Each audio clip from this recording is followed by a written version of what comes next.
My name is Eugenia Diaz, and 3 years ago I sold all my belongings, took what had been my house for the past year and moved to the countryside of Portugal. After much search, we found an empty plot of land that was abandoned for the past 50 years. It didn't have much besides a crumbling ruin and a few old olive trees. With no actual tools, building or gardening experience, we began the work. We didn't know anyone in the country, didn't speak the language, and our home was a car. Had no running water or electricity, but we were up for the challenge. After 2 years of work, this is all we were able to build. But it was time to finally start the work in the original project that brought us here, the build of our final home and food forest in our 1 acre of land. 2023 was one of the most challenging years. Building our house and trying to bring back to life a desertified plot was not an easy task. Everybody around us thought that we were only going to last for 1 month, and that every effort we were putting was a waste of time. But, spoiler alert, only you can set the limits of what you are capable of doing, and in my case, I hold very high standards, so I roll up my sleeves and started the work. In this video, I want to show you everything I did during the last year to transform what was once a dry and rocky soil into the beautiful garden of my dreams, now full of fruit trees, flowers and food. A work in progress that I plan on continuing in the rest of the land, but that had to start somewhere. So here I go. The work started the day we moved in back in 2020. Once we signed off the paperwork and the property was ours, the first thing I wanted to do was to regenerate the soil. The land was full of dry weeds, holes, and was hard to walk and navigate. But my naivety made me think I could fix it easily, with just a bag of seeds and hope. So I bought thousands of seeds in bulk, in hopes to nourish the soil and have it ready for the next season. But soon enough, I learned that without the hard work, nothing will really work. Not a single seed sprouted, so I decided to focus in one part of the land, learn and observe, and come back with all the necessary resources and knowledge.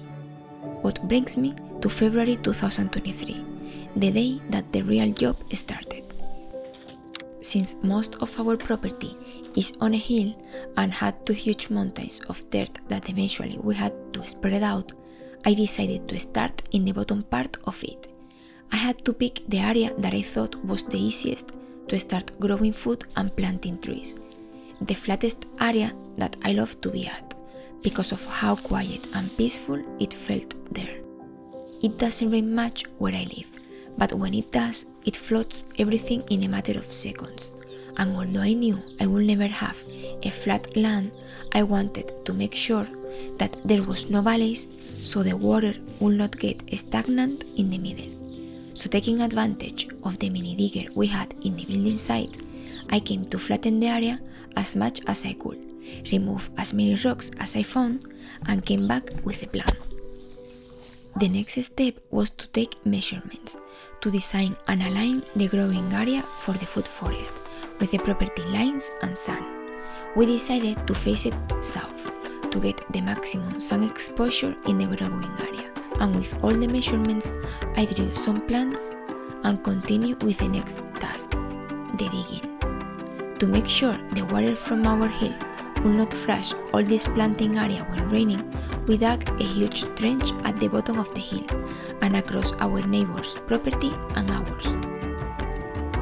But when I got to the evacuation point, the mini digger and myself got stuck in the mud. At this point, there was nothing else I could do than to hope for the sun to dry the soil a little bit, so I could finish the task, which brings me to the next step, mapping. With the dreams of growing all the food we consume the most in bulk, one of the crops I wanted to plant in this new garden were potatoes and onions. But I needed to start losing the hard clay soil we have. We came with wooden sticks and a cord, and started to align the garden based on the design we wanted to test. Once we marked the positions of the growing areas and pathways, I started the painful job of losing the soil with my fork and hands. During the month of February, in between work deadlines and the self-build of our house, I was able to get the first garden bed ready, gather the potatoes varieties I wanted to grow, and sow my onion seeds in seedling trays to have everything ready for planting day. And finally, in March, the day of planting the first crops arrived. With the help of Aspen, Lolita, a few bags of compost, and my seedlings, I was ready to see this empty place turn into a green heaven. Because I didn't have access to compost and had to buy it in a store, my best affordable option was to grow potatoes using the root stout method, which works amazingly in our area. This way, I only needed a thin bed of compost to plant my potatoes and onions, and once they started sprouting, I covered them with hay. At this point, I still didn't have access to water, so natural rain was my only hope for these seedlings to sprout.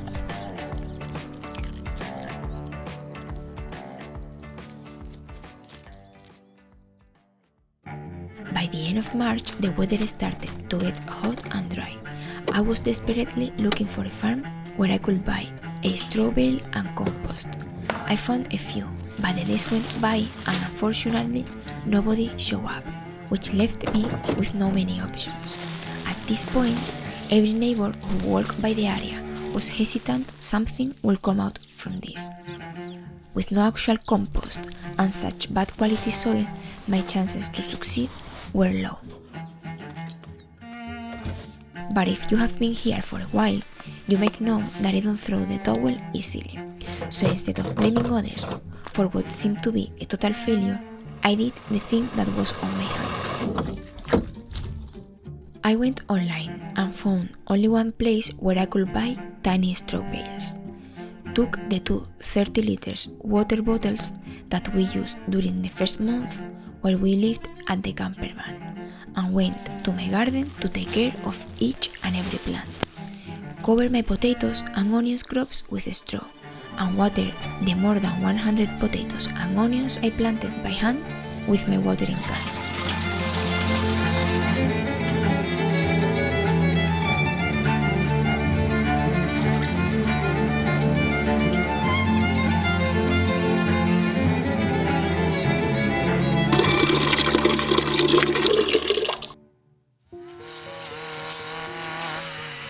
The next job I wanted to do before it was too late was to trim the weeds to bring a water hose from the top of the property all the way down. Little did I know how hard and painful was going to be. Because the soil was so compacted, most of the weeds were woody perennial weeds, rather than the watery soft ones I was expecting. After getting beat up for a few hours by flying rocks and wood stems, my job was done until I could steal pepper from the building site. By March 31st, my seedlings were ready to be put in the soil, but I didn't have an actual soil for them ready to grow. So in order to not kill them, I transplanted every single one from the seedling trays to bigger pots, in hopes to have a place for them soon.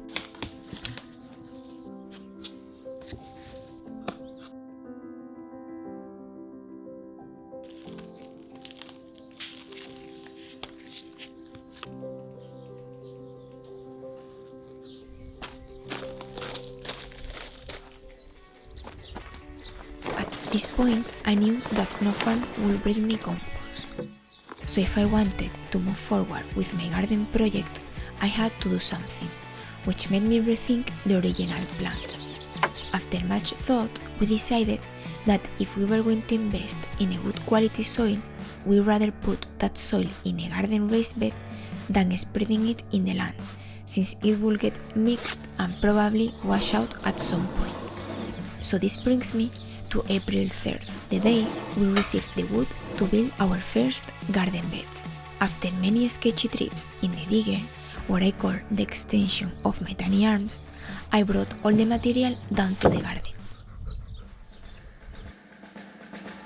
After seeing all the time and effort I was putting in my garden project, Pepe was kind enough to leave the building site for a few days and help me in the garden.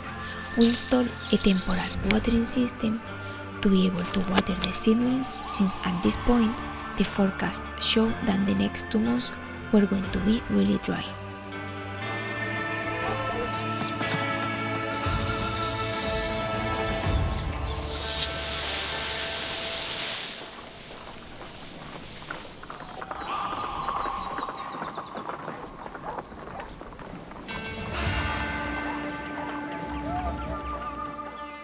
The following day, after bringing water down the hill, we were ready to finish the trench.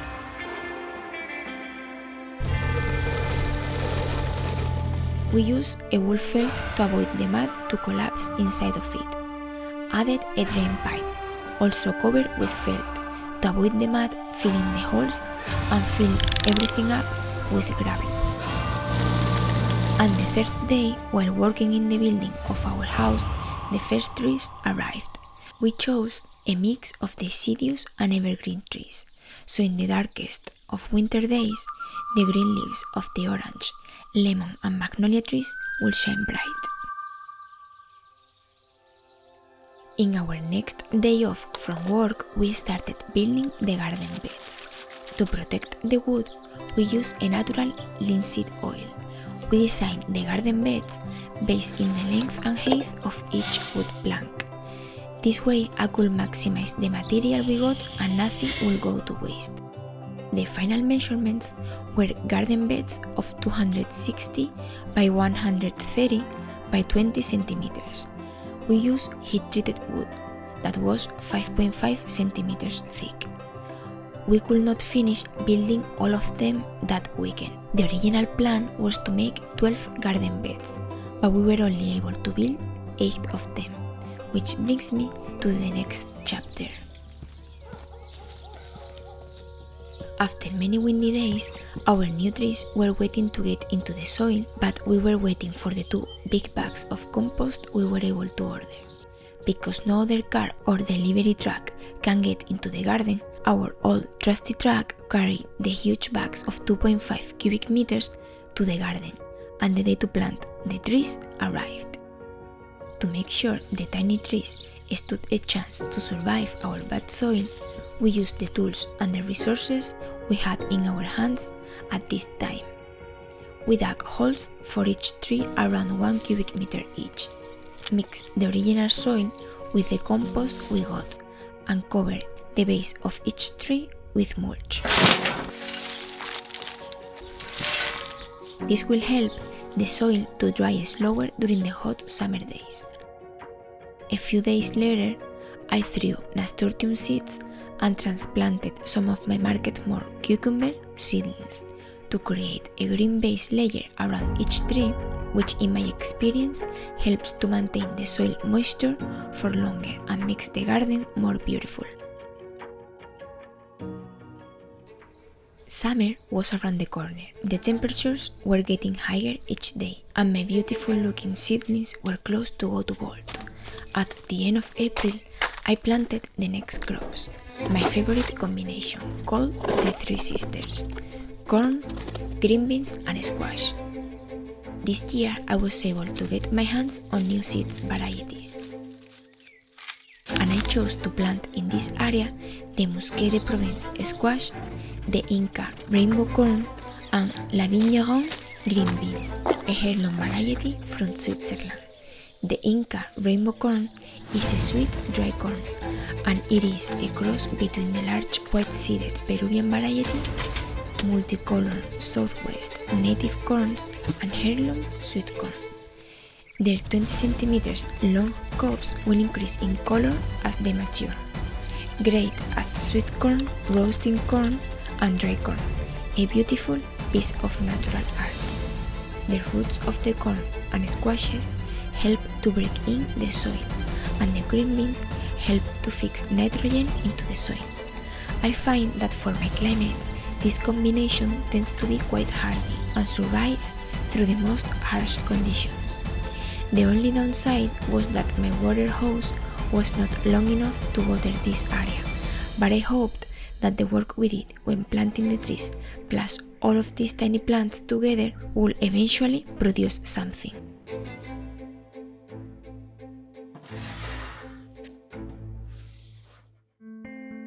One of my dreams was to grow my own soybeans.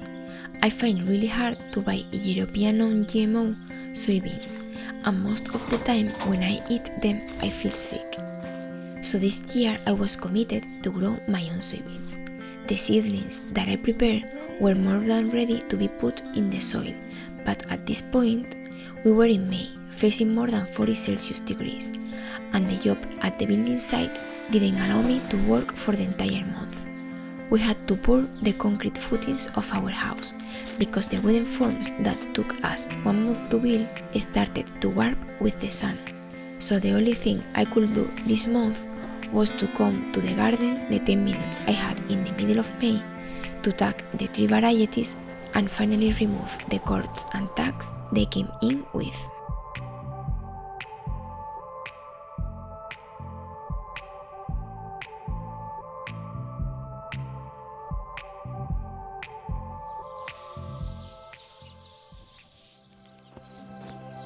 On June 1st, the concrete footings of our house were finally poured, and the job Pepe and I did for the first half of the year was finally finished, which allowed me to focus in the garden for the following weeks.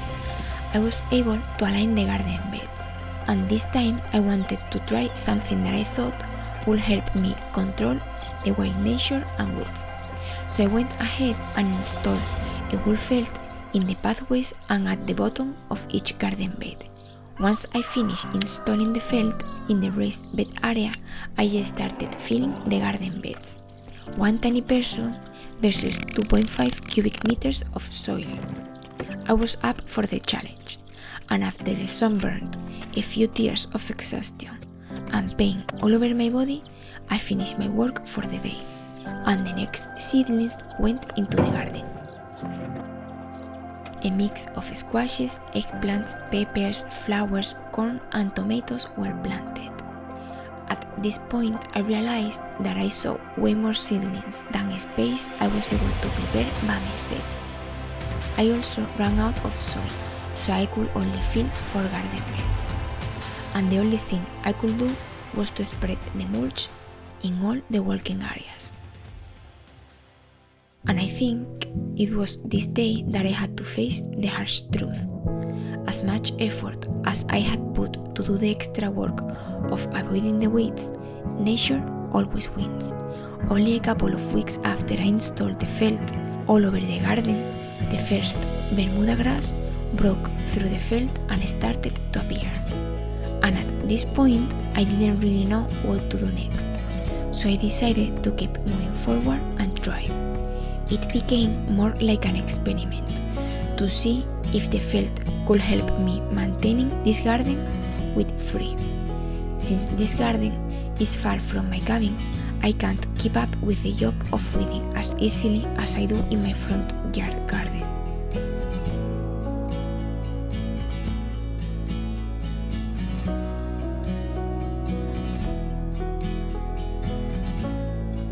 By the middle of July, the weather was close to 40 degrees, and in a matter of weeks, we reached over 50 Celsius degrees, and the only thing that was left to do was to have hope. I'm a firm believer of trusting your own heart, follow your passion with pride, put in the work and release it to the universe. And this was the result of all the work I did during my free and spare time for more than 6 months. Yes, it was a lot of hard work. Yes, it was not finished and far from being perfect. And yes, many things went wrong and didn't work in the first attempt. But when you follow your heart and do the diligent work with love and resilience, sooner or later, all that effort will produce its harvest. And soon enough, in the middle of July, my unfinished garden gave me what I needed the most: hope. I couldn't complete the whole process on time. It was tiring and exhausting. I had many doubts, and at times it felt I was showing more than I could swallow. But when you put one step in front of the other, eventually all those spare hours and little steps you took will take you closer to your dreams.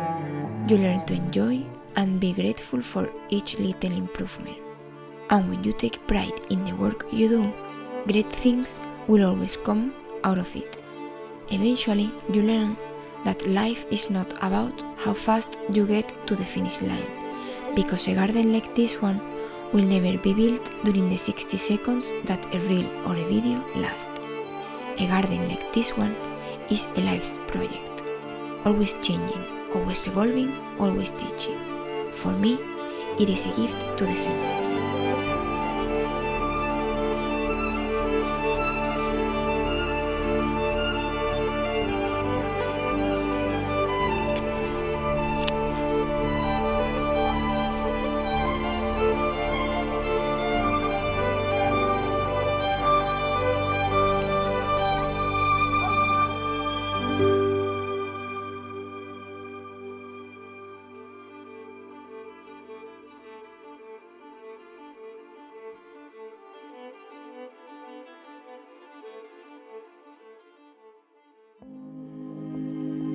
In the 9th month, it was time to do the big harvest. After a harsh summer with limited water and temperatures reaching the 50 Celsius degrees, nature didn't fail to produce the most nourishing, nutritive and beautiful produce. From colorful flowers, grains, fruits to root vegetables. If there is something I learned along the process, is that nature is always there to be the best version of itself, no matter what, because a flower doesn't open and close according to who is walking by. It opens and shows its beauty regardless.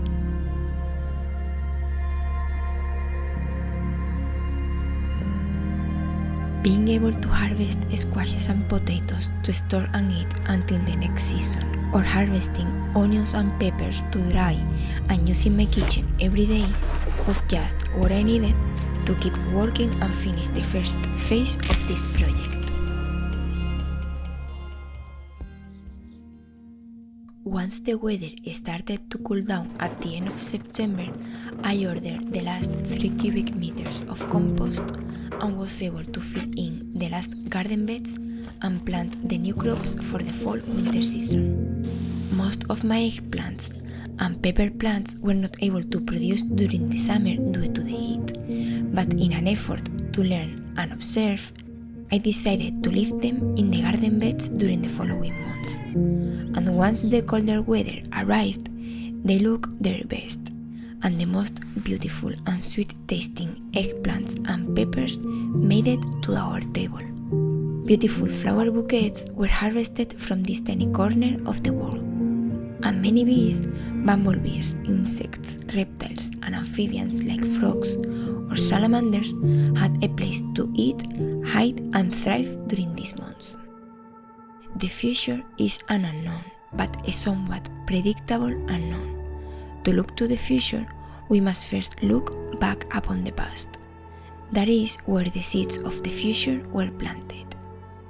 None of this would have been possible without you, each and every one of you, the old ones and the new ones, every view and non-view, every like or dislike, every comment, message and email, good or bad, everything counted. You gave me the most precious thing we as humans own, your energy. Energy is neither created nor destroyed. It can only be transformed, and with that energy, I chose to co-create with nature everything that is here today. And what was once a dream became a reality. Never underestimate the power you have, and most importantly, never lose that power to other people. Your energy is your most precious asset in this life. Choose to co-create with it and forge your own destiny.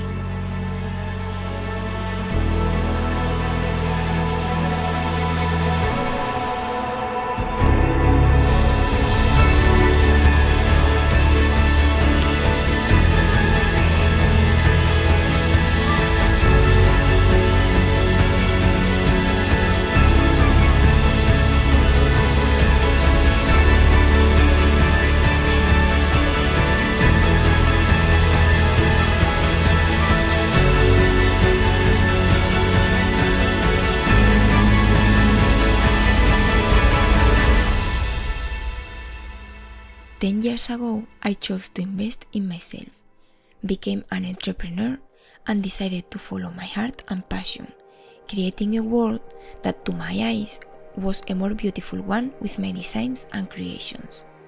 10 years forward, that personal investment brought me here and allowed me to continue that job when I decided to launch my online garden guide to the world, which I was able to launch thanks to Squarespace, the platform that helped me to create my own digital place suited to my needs and personal taste. During the past 2 years, I was able to launch a garden guide, an online masterclass, and a cookbook, thanks to all the incredible features they offer. All I wanted was to spend my time and effort into something I was passionate about, and Squarespace did the rest. Designing and launching my website took me less than a week. If you have been thinking about creating a website or launching a blog, they have a wide range of beautiful and professional looking templates from which you can choose based on your necessities and personal taste. They will help you to stand out with a beautiful website, thanks to the different features they offer, such as blogging tools, e-commerce, mailing list, member areas. With their fluid engine, you can easily customize your website with a new drag-and-drop technology, making building and updating your website a fun, creative, and easy process. I believe we are living in a time where we all have the chance to put our time and effort into something we are passionate about. And Squarespace offers the tools for a future where everyone can be an entrepreneur. If you would like to start your own website or online store, go to squarespace.com/Eugenia Diaz for a free trial and a 10% off your first order of a website or domain. I will leave all the links in the description box. I look forward to seeing you sharing your unique talents with the world, so we can support one another and thrive as a community.